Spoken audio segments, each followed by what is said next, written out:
was the last time you actually practiced something? And no, I don't mean prepare for an exam by pulling an all-nighter. I don't mean watching a tutorial on YouTube. Actually practicing something that added value to your life. I have a controversial opinion. I believe that in school, we all learned better because of homework. Homework compelled us to build a consistent routine of practicing. Now I know a lot of us have a negative connotation attached to homework because so many of the teachers would use a lot of aggressive strategies, and I don't think that's healthy. But today, let's narrow our focus down to this process of learning something in class, applying it to yourself independently at home, and finally getting evaluated on it the next day. I believe that this way of learning remains to be one of the most productive ways of learning till date. But the problem is, so many of us today, especially if you're not in academia, think that consumption is the only form of learning. I can't name the amount of times I've seen people watch YouTube videos, prepare for interviews, prepare for meetings, prepare for presentations, instead of just learning the skill of giving better interviews and giving better presentations. And don't get me wrong, when you do this enough times on repeat, you do eventually learn. But this method of learning is very unproductive and honestly very stressful. Today, we are going to be talking about the homework principle. We'll first look at what is the homework principle.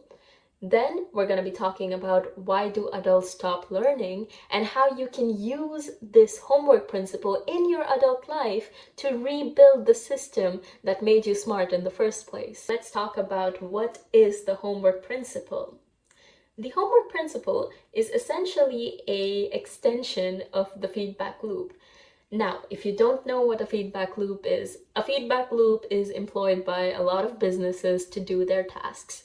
It is this loop of doing the task, getting feedback on it, reviewing the feedback, and then doing the task again, and then the loop continues. The homework principle is that real learning does not just come from consumption of content. It comes from repetitively engaging in this feedback loop. Now, of course, it is easier to engage in the feedback loop when you're young because you have teachers ready to evaluate your work on a daily basis. But as an adult, it becomes difficult to find a mentor in the skill that you're trying to master, especially a mentor who will try and find the time of day to evaluate your work. Now, before we talk about how to introduce the homework principle into your life as an adult, more realistically, let's talk about why do adults stop learning in the first place? Because it's not a lack of intelligence, it's not age, and it's definitely not that you're too busy. It comes down to 5 very specific shifts that happen as soon as you leave school. First, there are no external deadlines. Homework is always due tomorrow. As an adult, you're working with more adults who are more flexible on your deadlines. Second, consumption replaces action. We watch videos, we listen to podcasts, we save articles, and it feels like learning, but it's not. You're simply using the video or the article as a guide to do your task. You're not actually learning the skill needed for that task. Third, the fear of being a beginner. As a kid, you expect to suck at everything. As an adult, we try to avoid anything that threatens our competence. Fourth, no feedback loops. I've mentioned this before. Teachers make it way easier for you to implement feedback loops into your life compared to you just being yourself and looking for mentor figures to try and get them to review your work and help you to improve at a skill. And finally, mental exhaustion. When you're doing work the whole day, it is way easier to just learn in the form of passive learning through consuming content, especially when you do decide to learn. These factors are definitely valid arguments, but they are not excuses for you to stop learning. Why? Because the beauty of the adult life is the fact that you get to choose your own homework. Your homework doesn't even have to be work. It can be something that you're really passionate about. It can be your time to finally engage in something without having the burden of instant output. Your homework can be your self-care. Your homework can be your private space to grow. It doesn't have to be the scary thing that you do at the end of every day because you're going to get punished for it if you don't do it, right? Now let's look at how you can implement the homework principle step by step. First, identify a long-term goal or a skill that will help you reach this long-term goal. For example, you might want to learn a new language. Second, dissect this long-term goal into monthly or weekly goals, and then dissect these monthly and weekly goals into daily tasks. Let's just say that you want to finish A1 by the end of the second month.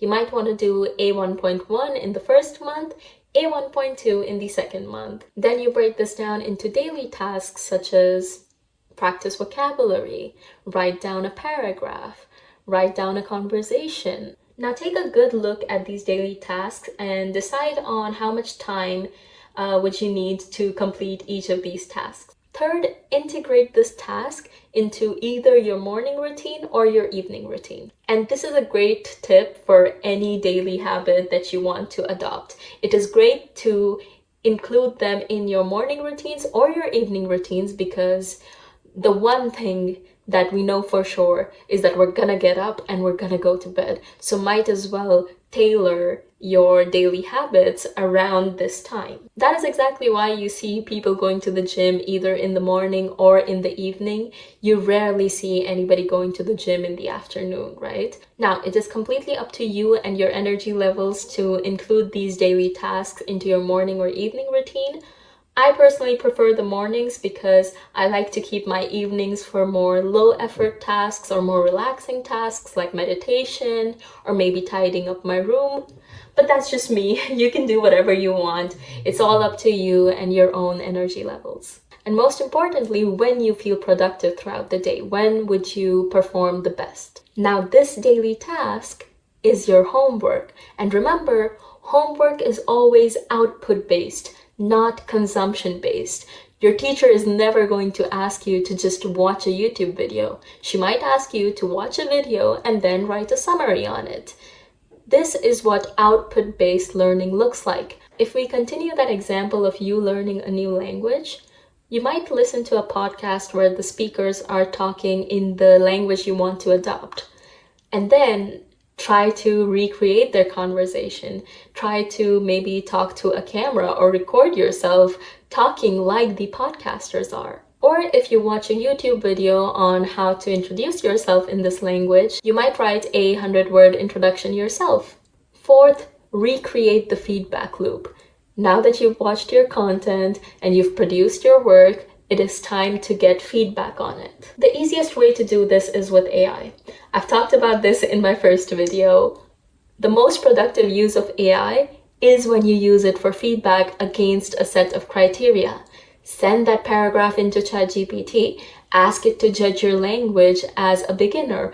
Ask it to maybe give you certain tips for how to improve your language.